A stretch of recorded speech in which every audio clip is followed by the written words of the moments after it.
Columbia Network takes pleasure in presenting Orson Welles and the Mercury Theatre on the air in the second of a unique new summer series of 9 dramatic productions. The first time in its history that radio has brought to the country an entire theatrical institution.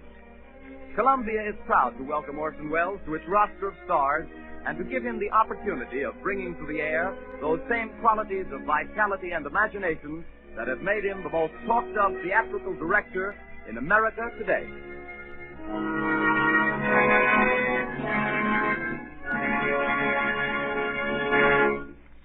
Good evening. This is Orson Welles speaking. If there's anything bloodthirstier than a werewolf, it's a pirate. And the Mercury Theatre is playing safe. Now, if vampires and their ilk leave you as uncannily cold as old Dracula himself, who was staked down firmly and it is to be hoped permanently in his own family plot last week, then there are figures to prove that you are susceptible to buried treasure. We calculate that no decent, law-abiding citizen is immune to pirates. There are cowboys and Indians, there are gangsters and G-men, but these delights are inconstant like the short skirt. I don't care how young you are. Nothing charms, nothing ingratiates, nothing wins like a one-legged, double-barreled buccaneer with earrings, a handkerchief on his head, and a knife in his teeth. What could be more appropriate on the starboard rail of your four-masted brigantine? If you haven't a four-masted brigantine, you have Treasure Island. It's in your library because it's a great English classic, and this evening, because it's a great story, it's on your radio. That's what I mean by playing safe. Once there was a small boy who asked his stepfather, who had written a number of books, please, to write something interesting. The stepfather, seeing his point, immediately contributed a serial to something repugnant called Young Folks, a periodical circulated among that section of the English nation known as Tiny Tots, who were very prevalent in the 80s. The name of the serial was The Sea Cook by Captain George North, and if the Tiny Tots didn't think it was interesting, they should have been boiled in oil. The story was begun, the stepfather says, on a chill September morning by the cheek of a brisk fire and the rain drumming on the window. The small boy himself helped a lot, even though Captain North got the credit, and so did a third and equally incurable small boy, the author's father. They drew a map first, a chart of an island showing very queer and wonderful attractions, Spyglass Shoulder, for instance, and Skeleton Island, and the North Cache with a bar silver. And then, on that chill September morning by that brisk fire of theirs, the three plotters buried their plunder, doubloons and louis d'or, gold and silver and rich jewels and pieces of 8. That's why the story was finally called Treasure Island.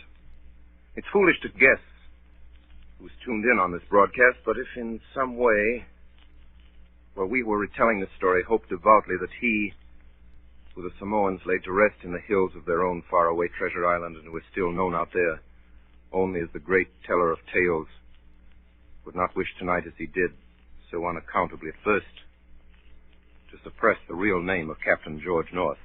The small boy, of course, should have been decorated. It's a better world because he asked for something interesting. But then he was lucky. There are millions and millions of small boys. But only one of us had Robert Louis Stevenson for a stepfather.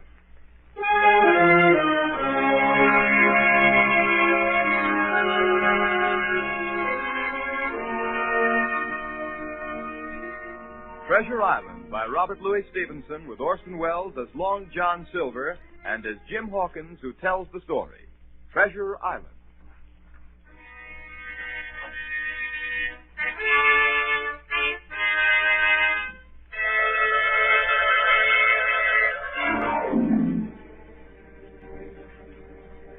Squire Trelawney, Dr. Livesey, and the rest of the gentlemen having asked me to write down the whole particulars about Treasure Island from the beginning to the end, keeping nothing back but the bearings of the island, and that only because there is treasure not yet lifted, I take up my pen in the year of grace 1783 and go back to that time 19 years ago when my father kept the Admiral Benbow Inn and the brown old seaman with a saber cut first took up his lodging under our roof.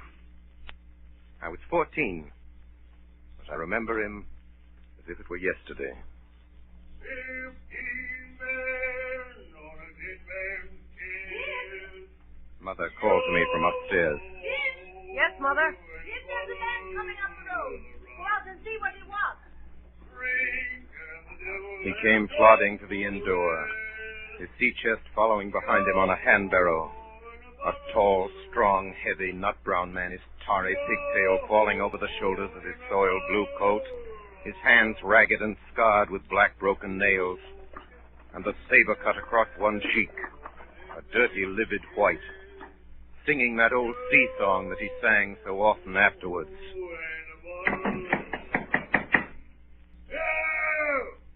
Open up in there. Now then, boy. Yes, sir. What do you call this place? The Admiral Benbow Inn, sir. Admiral Benbow, eh? Nice, lonely-looking, pleasant-situated grog shop. Folks don't come here much, do they, boy?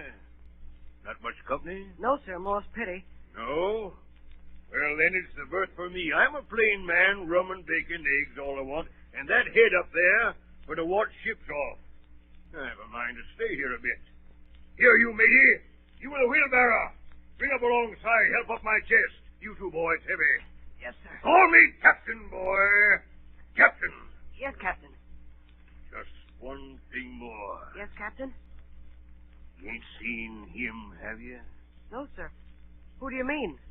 Along the road, maybe. You might have seen him somewhere, you can't tell. Let me know if you do, boy. A seafaring man. Yes, sir. With one leg. Yes, sir. Captain! Yes, Captain. Bring me a noggin of rum, boy.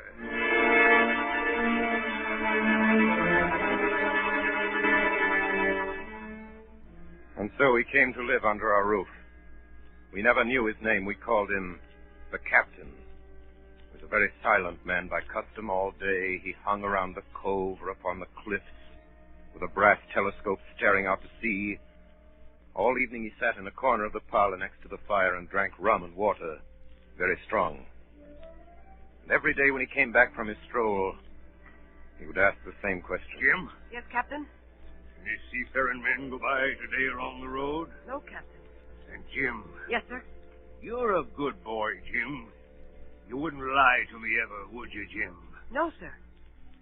You haven't seen him, have you, Jim? Jim, there's a silver fourpenny for you on the first of every month if you'll keep your weather eye open for a seafaring man with one leg.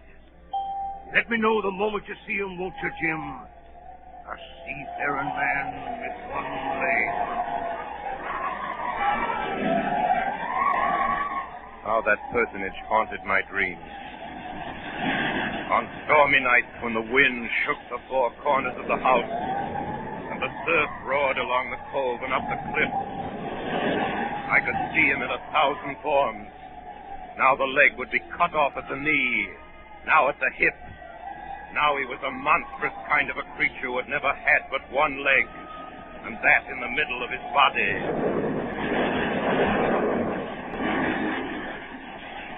You'll keep your weather eye open, won't you, Jim? For a seafaring man with one leg.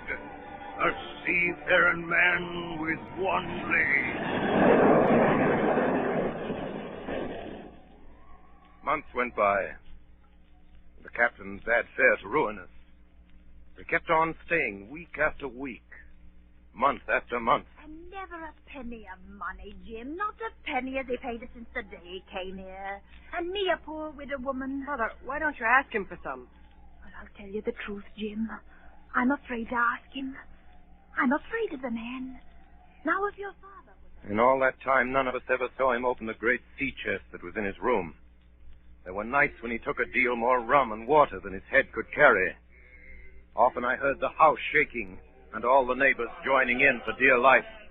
Drink and the devil has done. Quiet, amidships! Quiet! He would force them all to listen to his stories. Dreadful stories they were, about hanging and walking the plank and storms at sea and the dry Tortugas and wild deeds in places on the Spanish Main. By his own account, he must have lived his life among some of the wickedest men that God ever allowed upon the sea.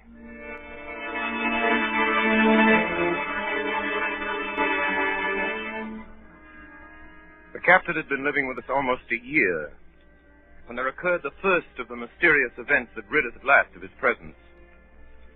It was one January morning, very early, a pinching, frosty morning. The captain had risen earlier than usual and set down the beach with his telescope under his arm.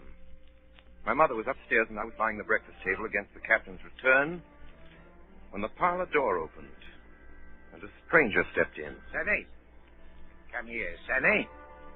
Is this table for my mate Bill? I don't know you, mate Bill.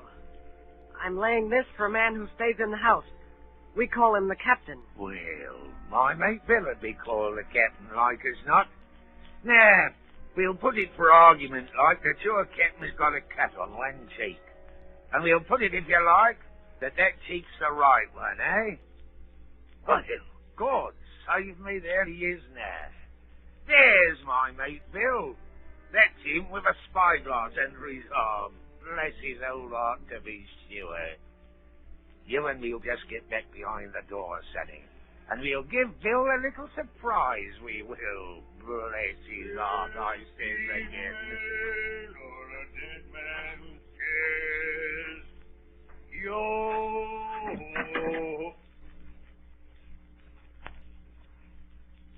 Hello, Bill. Come, Bill. You knows me. You knows an old shipmate, Bill, surely. Black dog as ever was. Bill. We've seen a sight of times, as two. So you run me down. Here I am. Well, speak up. What is it? That's you, Bill. You're in the right of it, Billy. I'll have a glass of rum from this dear child here, what I've took such a liking to.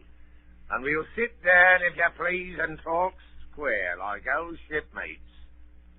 Sit down, Bill. And you, Sonny, get out. Yes, sir. And none of your keels on me, do you hear?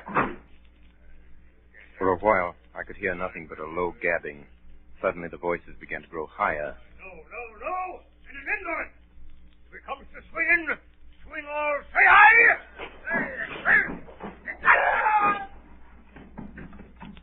I saw Black Dog streaming blood run off down the road.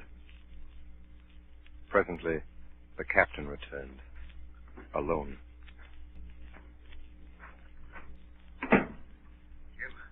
Jim, give me some rum. Captain, are you hurt? I must get away from here. Get away, that's what. I must get away from here. What's happened, Jim? What's happened? It's the captain, Mother. The captain? Oh, dearie me, what a disgrace. I've been afraid of something like this ever since he came into the house with that old chest of his. I got the rum and tried to put it down his throat, but his teeth were tightly shut and his jaws were as strong as iron. An hour later, our friend Dr. Livesey came. Doctor, what shall we do? Where's he wounded, Doctor? Wounded? A fiddlestick's end. No more wounded than you or I. The man's had a stroke. Where's Black Dog? Black Dog? There is no black dog except what you have in your own back. You've been drinking rum, man, and you've had a stroke. Now, listen to me. One glass of rum a day won't kill you. But if you take one, you'll take another and another, and then you'll die. Die and go to your own place like the man in the Bible, and the world will be rid of a very dirty scoundrel. Do you understand that? The name of rum for you is death.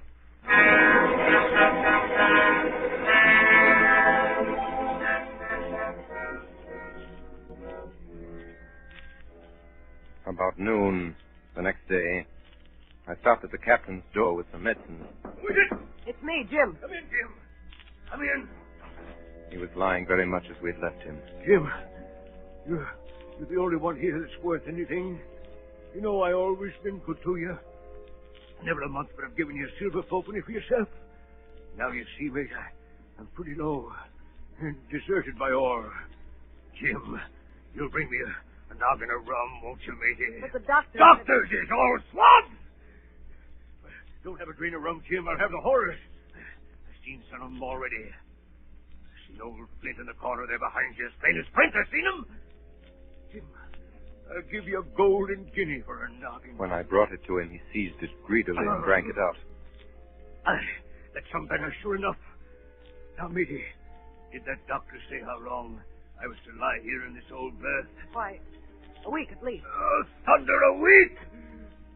I can't do that. They'll have the black spot on me by then. The lovers is going about getting the wind of me this blessed moment. Lovers is couldn't keep what they got and want to nail what's another's. It's in my old sea chest, Jim. The thing they're after. They'll tip me the black spot, I know it. I was first mate, I was. Old Flint's first mate. And I'm the only one as knows the place he buried it. He gave it me at Savannah when he lay a-dying. What's the black spot, Captain? A summons from old Flint's crew. A summons. And them as gets it, Jim, is lucky when they're dead.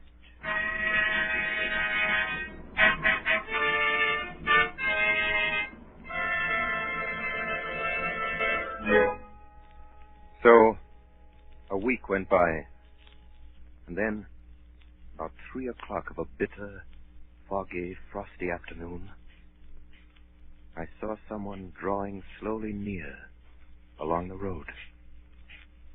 He was plainly blind, for he tapped before him with a stick, and he wore a great green shade over his eyes and nose, and he was hunched as if with age or weakness, and wore a huge old tattered sea cloak with a hood.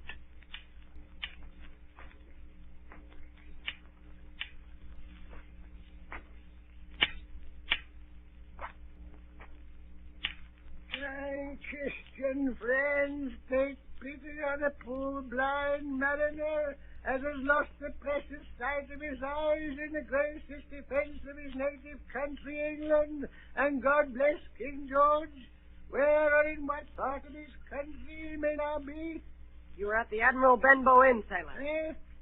Black Hill Cove. I hear a voice, a young voice. It's here where I miss me deadlight. Will you give me your hand, my kind young friend, and lead me in to the captain? I held up my hand, and the horrible, soft-spoken, eyeless creature gripped it in a moment like a vice. No, boy. Take me in to the captain. Sir, upon my word, I dare not. You She's been... and me. Take me in straight. Oh! Will you take me into the captain? Yes, sir. Good. And when I'm in view, say to him, he's a friend for you, Bill Bones. If you don't, I'll twist your arm right out of your body. Do you hear? Yes, sir. Stash, you patter, damn you. Now, forward march.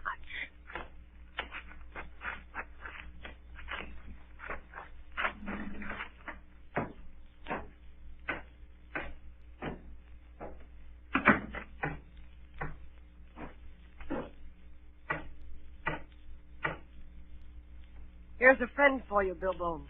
Now, Bill, sit where you are. Business is business. Hold out your left hand, Bill. Boy, take his left hand by the wrist and bring it near to my right.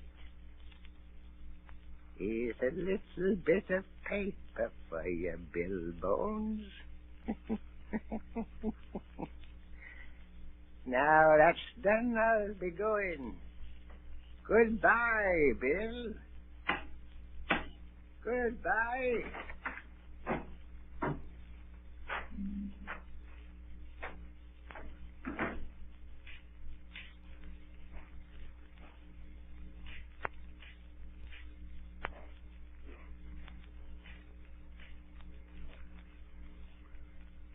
Jim? Yes, Captain? What time is it, Jim? 10 o'clock. 10 o'clock. 10 o'clock, 6 hours. We'll gather 'em yet, Pew and Black Dog and Long John Silver. The whole crew of 'em, we're... Captain. Captain. Captain! Captain! The captain was dead. And there we were, my mother and I, a woman and a boy of 14, alone at night in the house, with the dead captain's body on the parlor floor. All this money he does. A whole year, never a penny from him. And me a poor widow. But, Mother, if Black Dog comes back or the blind man... Black Dog fiddlesticks. There's something in that old chest of his upstairs that's rightfully mine. And we'll have that chest open if we die for it. Mother. Close the blinds, Jim. We don't want anybody watching us from the outside. We have to get the key off. Look, Mother. Look. On the floor, close to the dead man's hand, there was a little round of paper, blackened on one side. The black spot. I took it up and found... You have till 10 tonight. 4 hours. Now, Jim, find that. I felt in his pockets one after another. Perhaps it's round his neck. Tear open his shirt. There, sure enough, hanging on a bit of tarry string, we found the key. Then my mother got a candle in the bar, and holding each other's hands, we went upstairs to his room. Give me the key, Jim. Now then. Oh, nothing in here. Not a thing of value, not a penny. Mother, look. There, before us, lay the last things in the chest, a bundle tied up in oilcloth looking like papers, and a canvas bag that gave forth at a touch the jingle of gold. You see, Jim, I knew we'd find it. But I'll show these rogues that I'm an honest woman. I'll have me do not a farthing over. Here, Jim, hold this bag. The coins were of all countries and sizes, doubloons and louis d'or, and guineas and pieces of 8. Mother. What is it, Jim? Mother, listen.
Come, Mother.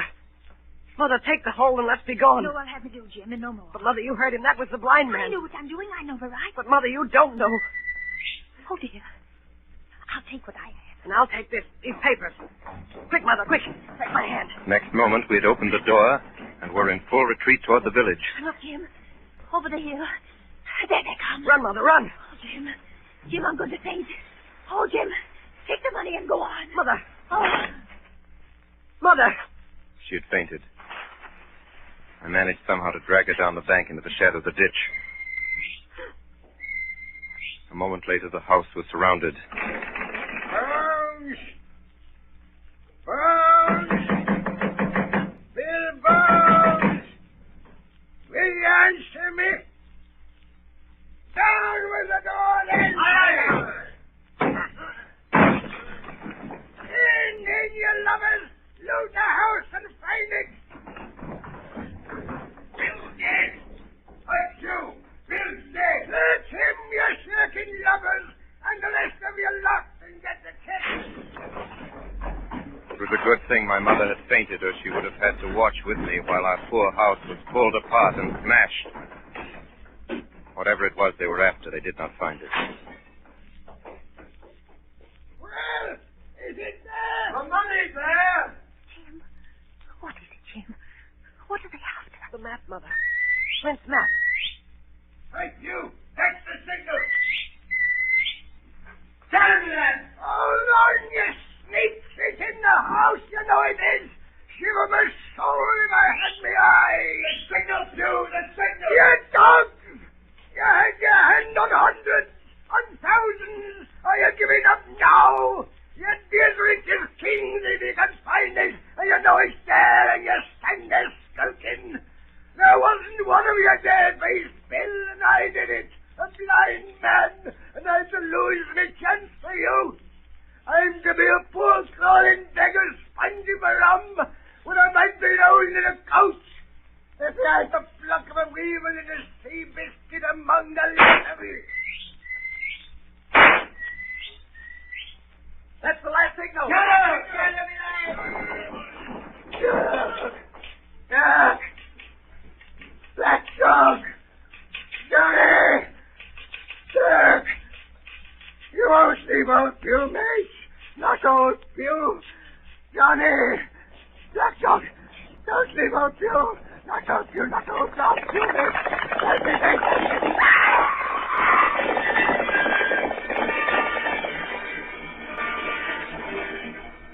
When they picked him up where he lay on the road on his side, Pugh was stone dead. The horsemen, as it turned out, were revenue officers with some news of a strange lugger in Kit's Hole, and they set forth that night in our direction. They took my mother to a neighbor's house. So, Hawkins, they got the money, you say? Well, what in fortune were they after? More money, I suppose. No, Sergeant. Not money, I think. In fact, sir, I believe I have the thing in my breast pocket. And to tell you the truth, I should like to put it in safety. To be sure, boy, quite right. I'll take it. I thought perhaps Dr. Livesey... Yes, Dr. Livesey. Perfectly right, perfectly right.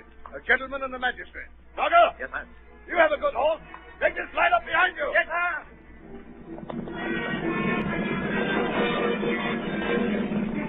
We rode hard all the way till we came to Dr. Livesey's door. Dr. Livesey, the doctor's stopping tonight at the Squire's. Squire's? So there we go, boys.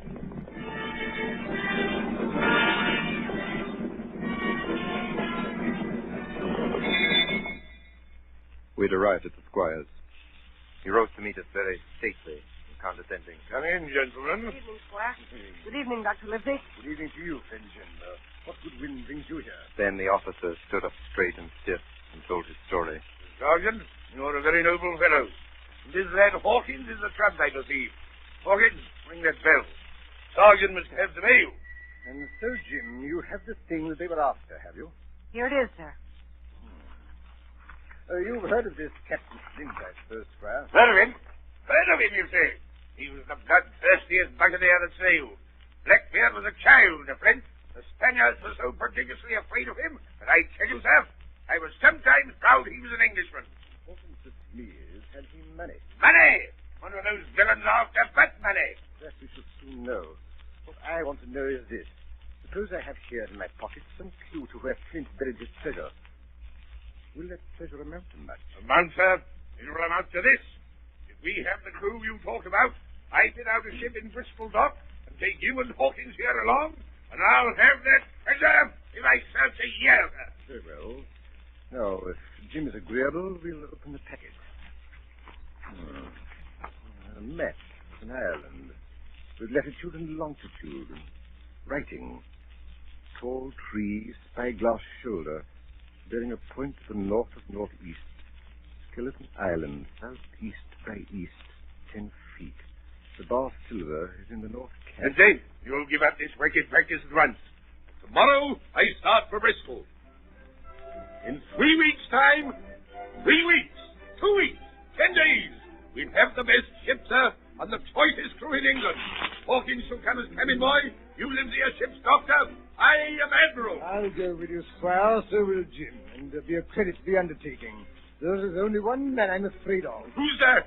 Name the dog, sir. You, sir. For you cannot hold your tongue.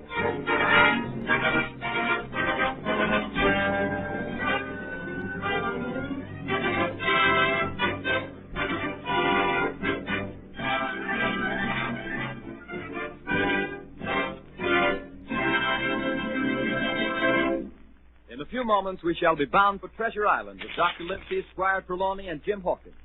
We pause now for station identification. This is the Columbia Broadcasting System. I love Baco. It's rich in chocolate tea. Chocolate flavored Baco is mighty good for me. Mama puts it in my milk for extra energy. Baco gives me iron and sunshine vitamin D. Oh, I love Baco. That's the drink for me. J-E-L-L.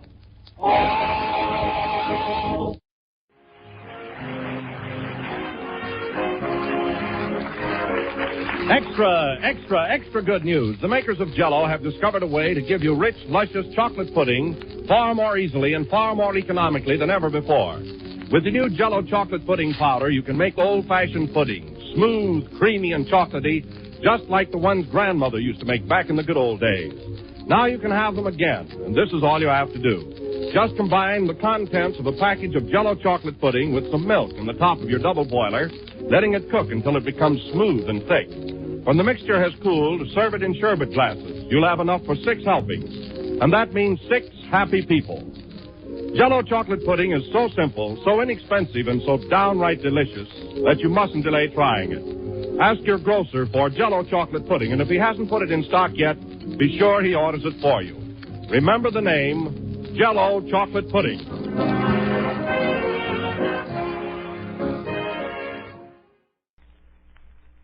WABC, New York. Tonight, the Columbia Network is bringing you Orson Welles and the Mercury Theatre on the air in Robert Louis Stevenson's Treasure Island. As Jim Hawkins was telling us, we are eager to leave the Benbow Inn behind and set out for the docks in Bristol.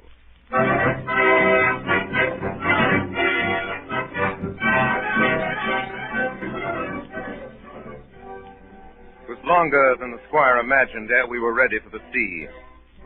Weeks passed on. Then, one fine day, there came a letter from the squire. From Bristol. Here lives it. The ship is port and fitted. Lies at anchor ready for sea. It was the crew that delayed me, till the most remarkable stroke of fortune brought me the very man that I required. I was standing on the dock, when by the merest accident I fell in talk with him. He had hobbled down there that morning with a parrot on his shoulder, to get a smell of salt, he said. Out of pure pity, I engaged him on the spot to be ship's cook. Long John Silver, he is called, and has lost an egg. Well, sir, I thought I'd only found a cook, but it was a crew I'd discovered. Between Silver and myself, we got together in a few days a company of the toughest old salts imaginable. I declare we could fight the frigate. Seaman ho! Hang the treasure! It's the glory of the sea that has turned my head. On the 16th of April, the schooner Hispaniola set sail from Bristol Harbor. It was more than 19 years ago, but I can remember it as if it were yesterday. Me and my new blue cabin boys were 19 years ago. leaning over the rail, waving goodbye to my mother, and doing my best not to cry. For at the last moment, it sort of hurt to leave her, and it was the first time I had been away from home. Then, a little before noon, Captain Smollett gave an order. The boatswain sounded his pipe, and the crew began to man the capstan bars. Soon, the anchor was short up. Soon it was hanging dripping at the bars. Soon the sail began to draw, and the land and shipping to slip by on either side. The Hispaniola had begun her voyage to the Isle of Treasure.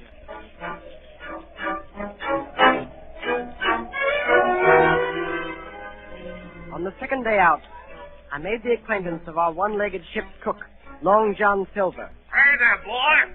Come in. Come on into Long John's cellar.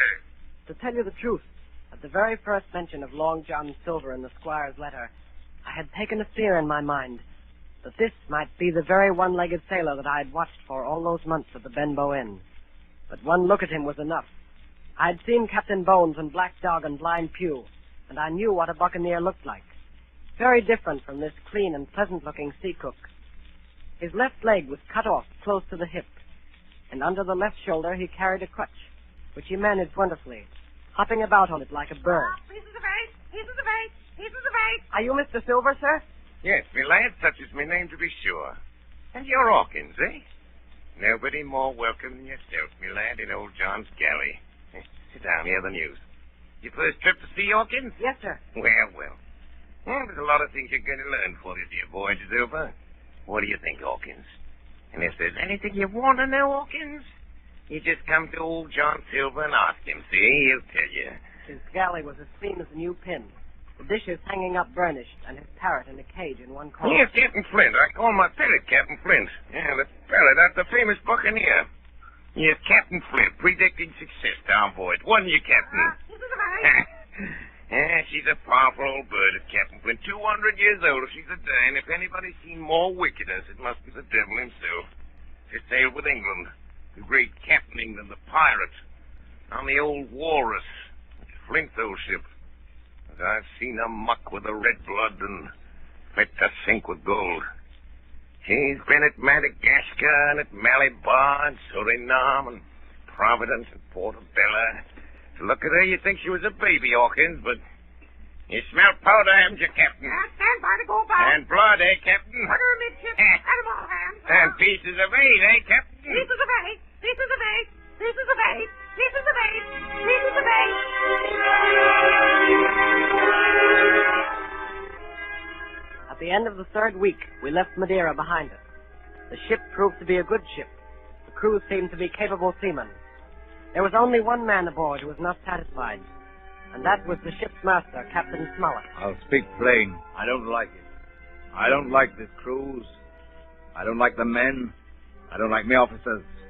That's short and sweet. But nobody paid much attention to him. Every man on board seemed well content. Double grog was served on the least excuse. There was duff on odd days, and always a barrel of apples standing broached in the waist, for anyone to help himself that had a fancy. Never knew good come of it yet. Spoil folks' lands, make devils. That's my belief. We're not home again yet. But good did come of that apple barrel. It was about the last day of our outward voyage. Sometime that night, or at latest before noon of the morrow, we should sight the Treasure Island. Just after sundown, when all my work was over, I thought I should like an apple. I ran on deck.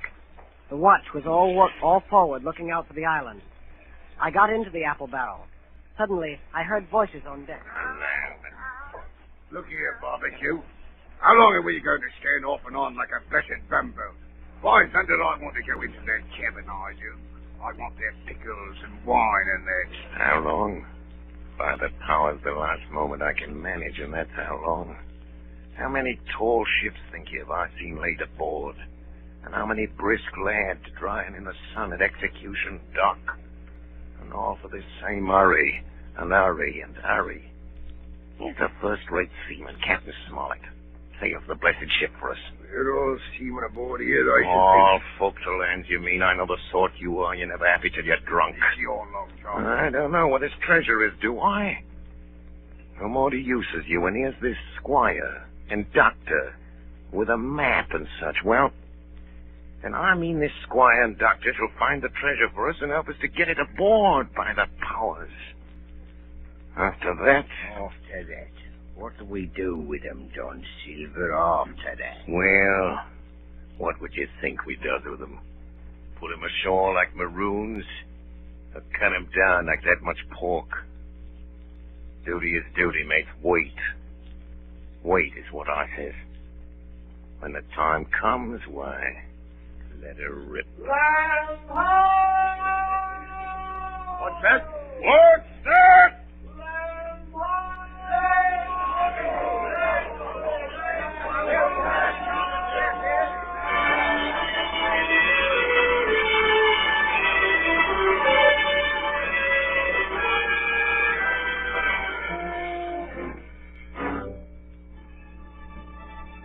Away to the southwest of us, we saw it.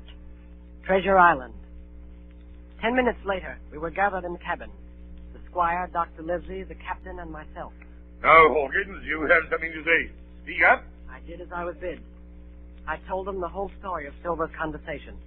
When that was done, all three, one after another, and each with a bow, drank my good health. Then the squire rose. Captain Smollett, you were right and I was wrong. I own myself an ass. I await your orders, sir. Silver is a remarkable man. Here's the way I see it. We must go on because we can't turn back. And what I propose is that we don't wait for them to surprise us, but that we come to blows at our own time and when they least expect it. There must be some faithful hands left. Well, we must find out who they are. Jim here can help us more than anyone. The men are not shy with him, and Jim is a noticing lad. Hawkins, I put prodigious faith in you.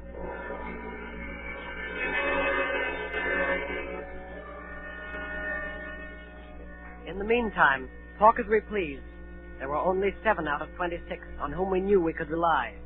And of these 7, I was a boy, so that the grown men on our side were 6 to their 19. Next morning, there was not a breath of air moving, nor a sound but that of the surf booming half a mile away along the beaches. A peculiar stagnant smell hung over the anchorage. The heat was sweltering, and the men grumbled fiercely over their work. Mutiny, it was plain, hung over us like a thundercloud. Around noon, Captain Smollett came up on deck. Hey, lads! We're not saying we don't find another stone. Quick turn ashore and let nobody, so you can take the gig. As many as please may go ashore for the afternoon.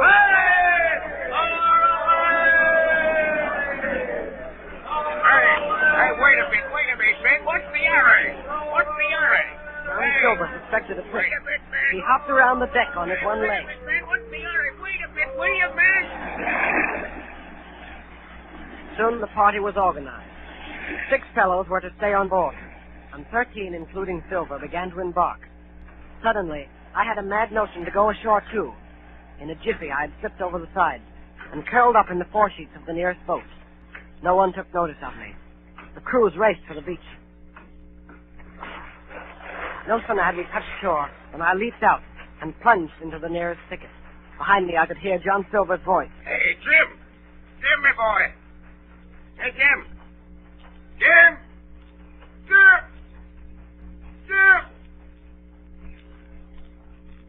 John Silver was quick at his work. 2 faithful members of the crew were murdered on the island that afternoon.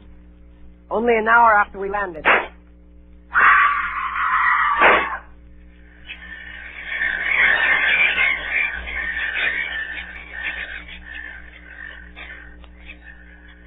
second killing I saw with my own eyes. From where I lay hidden among the trees. Will you tell me you let yourself be led away with that kind of a mess, this swamp? As sure as God sees me, I'd sooner lose me hand than turn to get me duty. Mate, it's because I think gold dust of you. Gold dust. John Silver, you're mate of mine no more. If I die like a dog, I'll die in me duty. You've killed Alan, have you? Kill me too if you can. But I'll defy you. He started to walk away. Try this, then. Long John whipped the crutch out of his armpit and sent it hurtling through the air. It struck him in the back and killed him. Then Silver brought out a whistle. I didn't wait. I ran. I ran as I never ran before.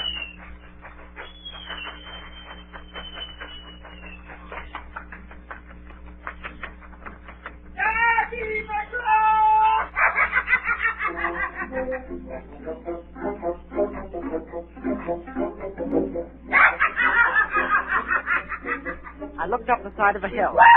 Far above me, I saw something leap behind the trunk of a tree. It seemed dark and shaggy. I turned and began to run. Suddenly, the thing appeared in front of me, and running forward, threw itself on its knees before me, and held out its clasped hands in supplication. Who are you? I'm poor Ben Gunn, I am. I haven't spoke with Christian these 3 years. 3 years? Were you shipwrecked? No, mate, marooned. 3 years. Lived on goats since then, and berries and oysters. Made my heart is sore for Christian diet. You mightn't happen to have a piece of cheese about you now. No? Well, many's a night I've dreamed of cheese, toasted mostly, and woke up again, and here I was. What'd you call yourself, mate? Jim. Jim? Jim. Yeah. Well, now, Jim, you wouldn't think I was rich to look at me, would you now? I know not in particular. Oh, well, but I am, Jim. I'm rich. Powerful rich. Oh, Jim, you'll bless your stars, you will. You was the first that found me. Suddenly his eye fell on the Hispaniola lying far below it. Between it and the land was the jolly boat, with 5 men moving toward shore. I could not tell if they were our men or the mutineers. Jim, tell me true.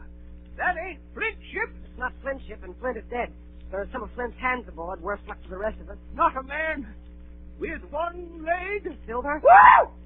If you were sent for Long John... Oh! I'm as good as pork, I know it. I was in Flint's ship with John Silver when old Flint buried the treasure. He and 6 along. 6 strong seamen. They was ashore nigh on a week. And then one day here come Flint by himself in a little boat, and the 6 all dead. Dead and buried along with the treasure. How he done it, not a man of us could make out. I told him the purpose of our voyage, and the predicament in which we now found ourselves. Oh, that Long John, he's a bad un. And you're all in a clove hitch, ain't you? Well, you just put your trust in Ben Gunn. Ben Gunn's the man to help you. You tell that to your squire, Jim. Ben Gunn's the man, that's what you say. And Ben Gunn says you has ideas of his own. Ah! Look at that. Far below us, we saw a Union Jack fluttering in the air above the woods. There's your friend, sure enough. More likely it's mutineers. No, mate, Silver'd fly the Jolly Roger. That's your friend, sure enough, ashore in the old Stockade made years and years ago by Flint. Whoa! What's that? That's the ship's cannon.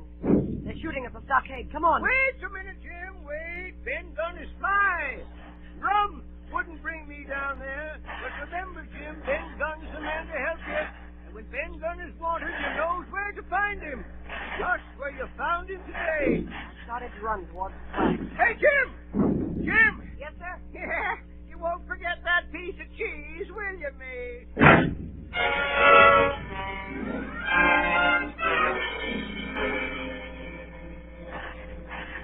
It was less than a mile to the stockade. It was heavy running through the woods. The shooting was getting louder. Suddenly before me, I saw clearly a smoke of muskets fired nearby. Hey there! Go, sir! Hey! Don't shoot, it's me! Who's me? Me! Jim Hawkins! It's Demise! A moment later, I was over the stockade among my friends. And soon afterwards, the firing ceased. The mutineers were saving their powder. The stockade was a good place, with a paling 6 feet high all around it. We could have held it against the regiment. And here Captain Smollett decided to stay and await our enemy's next move. I told Dr. Livesey and the squire about Ben Gunn. Hey! Flag a truce! Flag a truce! Who's that? It's Silver. Keep indoors, man. 10 to 1, this is a trick. Who goes? Stand or we fire! Flag a truce! Doctors, watch on the lookout. Dr. Livesey, take the north side if you please. Jim, the east. Gray, west. Watch below, all hands to load muskets. Lively men, and careful. What do you want with your flag of truce? Captain Silver, sir! Come to my term! Captain Silver? Why, you black-hearted scoundrel! Silence, sir! Silence. If you wish to talk to me, you can come, and that's all. If there's any treachery, it'll be on your side, and the Lord help you. That's enough, Captain. A word from you's enough. I know a gentleman, and you may lay to that. You'd better sit down. You ain't gonna let me inside, Captain? It's a main cold morning, to be sure, sir, to sit outside upon the sand. Oh, there's Jim. Top of the morning to you, Jim. Well, there you're all together like a happy family in a manner of speaking. If you've anything to say, my man, better say it. Right you were, Captain Smollett. Duty is duty, to be sure. Well, here it is. We want that treasure. We'll have it. That's our point. You just soon save your lives, I reckon, and that's yours. You have a chart, haven't you? That's as may be. Oh, well, you have. I know that. What I mean is, we want your chart. You give us the chart to get the treasure by, and I'll give you my affidavit upon my word of honor to clap you somewhere safe ashore. Is that all you have to say? Every last word, by thunder. Refuse that, and you've seen the last of me but musket balls. Very good. Now you lay on me. If you'll come up one by one, unarmed, I'll engage to clap you all in irons and take you home to a fair trial in England. If you won't, as my name's Alexander Smollett, I've flown my sovereign's colours, and I'll see you all to Davy Jones. You can't find the treasure. You can't sail the ship. And you can't fight us. I stand here and tell you so. And at the last good word you'll get from me. Now, fruit me that. Laugh! Laugh, by thunder, laugh. For an hour doubt, you'll laugh on the other side. And then the die will be the lucky ones.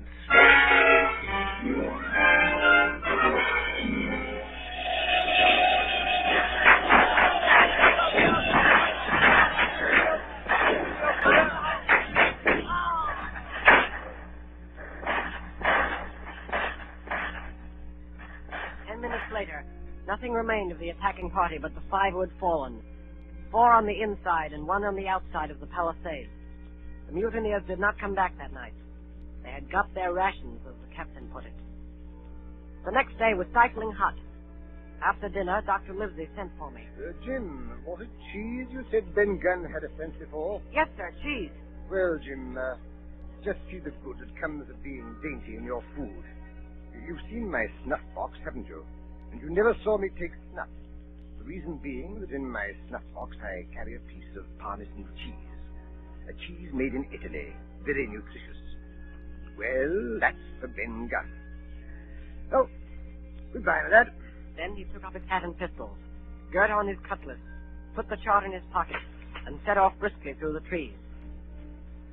That afternoon, the blockhouse being stifling hot, and the little patch of sand inside the palisade ablaze with midday sun, and so much blood about me, and so many poor dead bodies lying around, a new idea came into my head. This was to swim out under cover of the night, cut the Hispaniola adrift, and let her go ashore where she fancied. The mutineers, after their repulse of the morning, had nothing nearer their hearts than to up anchor and away to sea.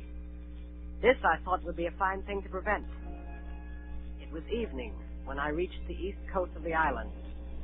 I could see the Hispaniola lying at anchor offshore, and there was the Jolly Roger, the black flag of piracy, flying from her peak. As the last rays of daylight dwindled and disappeared, absolute darkness settled down on Treasure Island.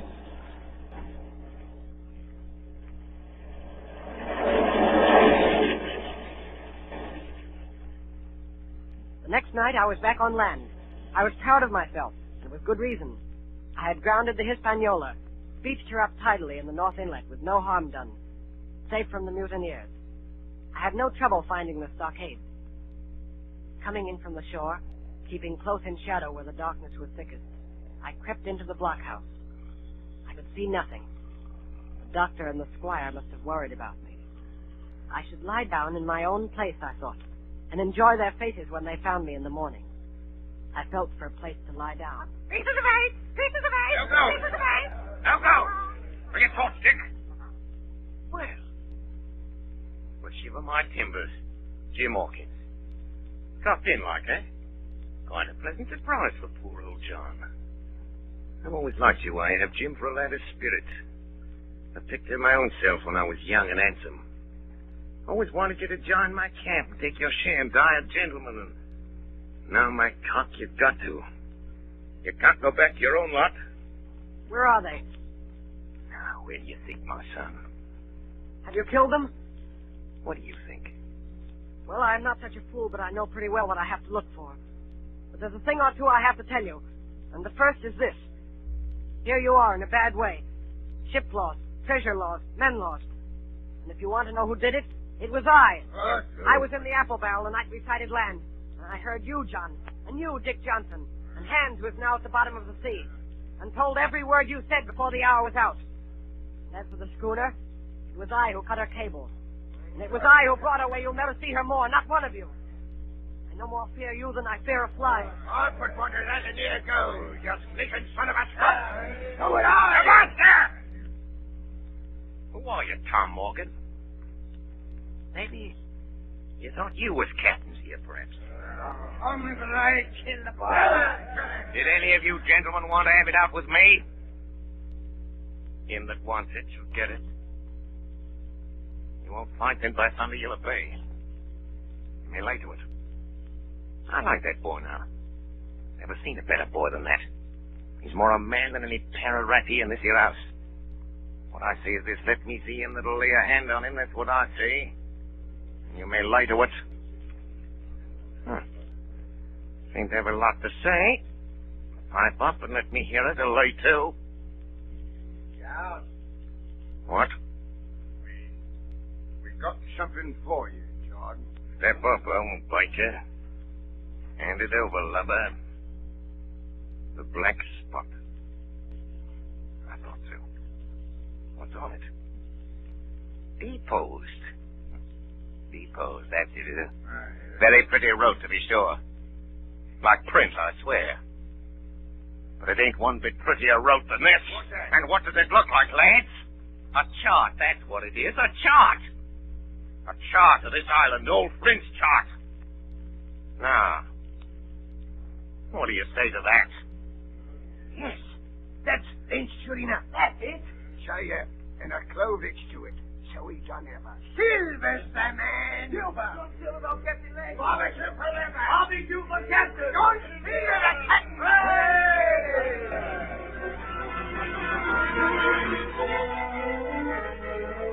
That was the end of the night's business.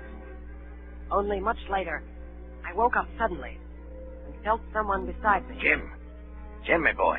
Yes, Long John? I saved your life here tonight, Jim.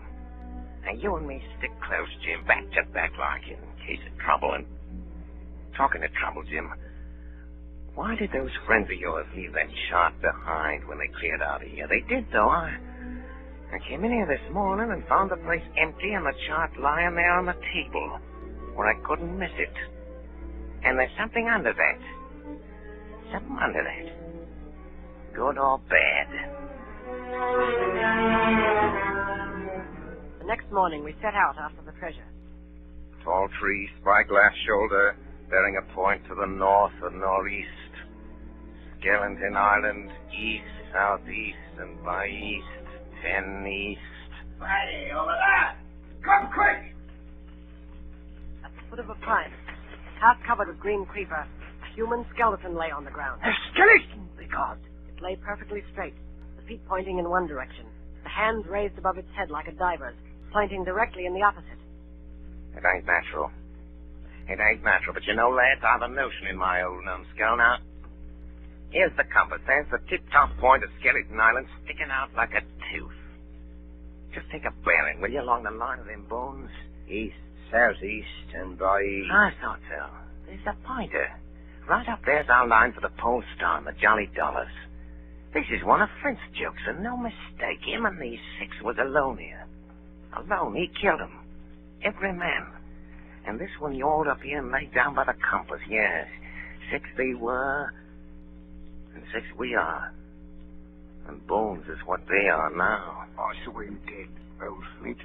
There he laid with penny pieces on his eyes. Dead, aye, sure enough, he's dead. But if ever spirit walked, it'd be Flint's. Dear heart, but he died bad, Flint. Oh, that he did. May not it were. And the windy was open, and I hear that old song of his coming out clear as hell. And the death hold on man already. Listen.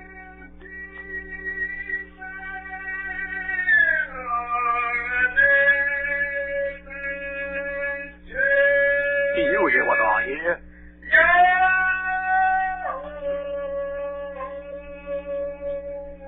That's Flint again.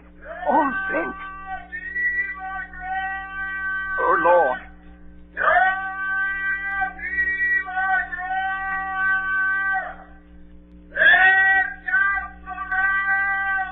It was his last words. Old Flint's last words about God. Oh, Lord, have mercy on me. Shipmates! Shipmates! That's 750,000 ton at a quarter of a mile from here. When did a gentleman of fortune show his star to that much dollars for a boozy old seaman with a blue mug? And him dead, too? Hey there, John. Don't go cross his spirit. Will it? Well, maybe. You know whose voice that was? It was like somebody else's. It was like a... By the powers! Ben Gunn! Aye? Aye. So it were. Ben Gunn it were. Why, nobody minds Ben Gunn. Dead or alive, nobody minds it.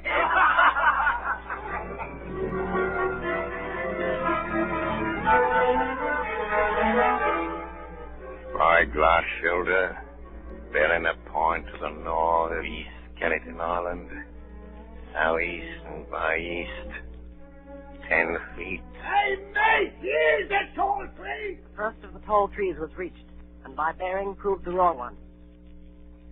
So did the second. So the third. There it is. Aye, from God, Mary, here it is. Before us was a great excavation. In this was the shaft of a pick broken in two, and the boards of several packing cases strewn around, all branded with the name Walrus, the name of Flint's ship. The treasure had been found and rifled. The 700,000 pounds were gone. We turned and saw above us on the edge of the pit Ben Gunn, Dr. Livesey, Gray, and the squire, all with muskets. The doctor's plan had worked. The pirates had fallen into his trap.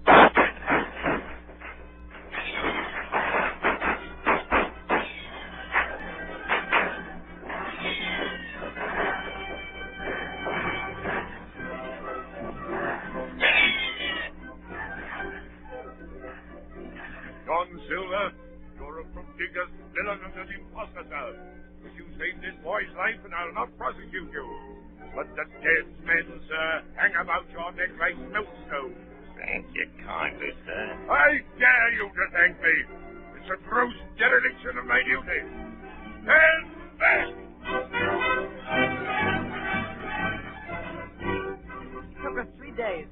treasure from Ben Gunn's cave on board ship. On the 8th day of December, the Hispaniola reached Bristol. 5 men only of those who had sailed returned with her. Well, that was 19 years ago. All of us had an ample share of the treasure and used it, wisely or foolishly according to our natures. Captain Smollett had now retired from the sea. As for Ben Gunn, he got £1,000 which he spent or lost in 19 days, for he was back begging on the 20th. Silver vanished on the voyage one night off the coast of Mexico, and we heard no more of him. The bar Silver and the arms still lie, for all I know, where Flint buried them. And certainly they shall lie there for all of me. Oxen and wain ropes would not bring me back again to that accursed island. The worst dreams that ever I have are when I hear the surf booming about its coast or start upright in bed, with the sharp voice of Captain Flint still ringing in my ears. Pieces of eight! Pieces of eight! Pieces of eight!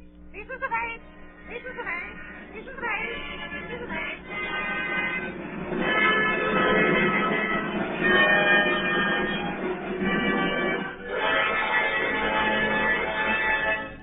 You have been listening to Treasure Island, starring Orson Welles as Long John Silver in his own radio version of Stevenson's great adventure story. This is the second in a series of 9 special broadcasts presented by the Mercury Theatre. And here is Orson Welles himself, writer, director, and star of these programs, to tell you about next week's production. Orson Welles. First of all, I'd like you to meet Jim Hawkins, Jr. Our leading man is 14 years old. Last season, he made a really startling contribution to the stage history of Shakespeare's plays. This was during the course of some experiments with the Mercury Theatre sprinkler system. As a consequence of what must certainly have been extensive research in that field, he caused it to rain, actually to rain, and copiously to rain, where in more than 300 years it has never rained in Julius Caesar before. It rained on Brutus. It rained all over Brutus. In the Forum, I was Brutus, and I ought to know. Now, as dramatic criticism, I found this telling and even final. There's a surprise item in the funeral scene. I can assure you that the unexpected appearance on the stage of so many gallons of real water created in us all an impression that was almost overwhelming. Our popular leading man says that he did it all with a match. I don't dare think what he'll do. He's old enough to run for president. But meanwhile, no matter what happens to the plumbing, he can always work for the Mercury. As you've probably discovered, he's something more than a very gifted performer. And as I told you, he's something less than 15. His name shall not be withheld. I refer to that fine old actor, Arthur Anderson. Mr. Anderson is not new to the microphone nor the Mercury. He was prominent in Shoemaker's Holiday and in Julius Caesar as Brutus's boy Jeeves, the sleepy-eyed, silver-throated Lucius in brass buttons. He was at least unforgettable. As to our celebrated Mark Antony, George Coulouris, who was always somehow cleverly escaped Rainmaker Anderson, he played Captain Smollett tonight. Eustace Wyatt, late housebreaker of Heartbreak House, was the squire. Ray Collins is responsible for Ben Gunn, among other things. And that was Alfred Shirley as Blind Pew. Then you heard Stephen Fox and Agnes guess what she played, Moorhead, and a Mercury roundup, William Allen and Richard Wilson inclusive. Jim Hawkins Sr. will bear no comment. Next week, we offer you the ominous and authentic click of the world's most famous knitting needles, Madame Lafarge's needles and Madame herself, Dr. Manette, Sidney Carton, and the entire French Revolution, same time, same station. It is a far, far better thing that I do than I've ever done. Charles Dickens, that is correct. That is absolutely correct. Charles Dickens' Tale of Two Cities. There is at this moment a disturbance in the sub-control room, and if it isn't a tumbrel, it's Arthur Anderson. It's a good thing the program's over. Good night, everybody. Thanks. Please write me the stories you'd like to hear, and goodbye till next week.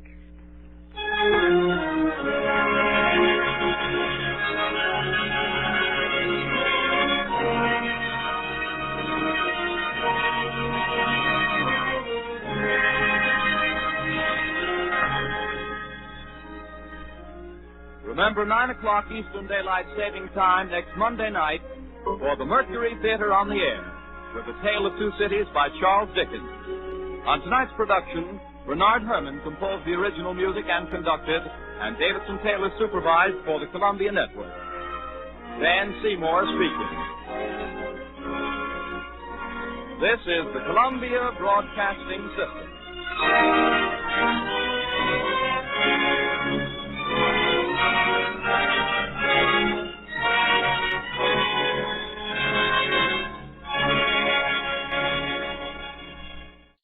You've been listening to Old Time Radio. CFR presents Treasure Island by the Mercury Theatre Players. featuring Orson Welles as the adult Jim Hawkins and Long John Silver, Arthur Anderson as Jim Hawkins, George Coulouris as Captain Smollett, Ray Collins as Ben Gunn, Agnes Moorehead as Mrs. Hawkins, Eustace Wyatt as Squire Trelawney, and Alfred Shirley as Blind Pew, with William Alland, Stephen Fox, and Richard Wilson. I'm your host for Old Time Radio CFR, Johnny Knight. We hope you enjoyed the show tonight, and join us once again when we bring to you features and presentations from the years of Old Time Radio. I say to you once again, as always, good night, and happy trails to you until we meet again. Happy trails to you. Keep smiling until then. Who cares about the clouds if we're together? Just sing a song and bring the sunny weather. Happy trails.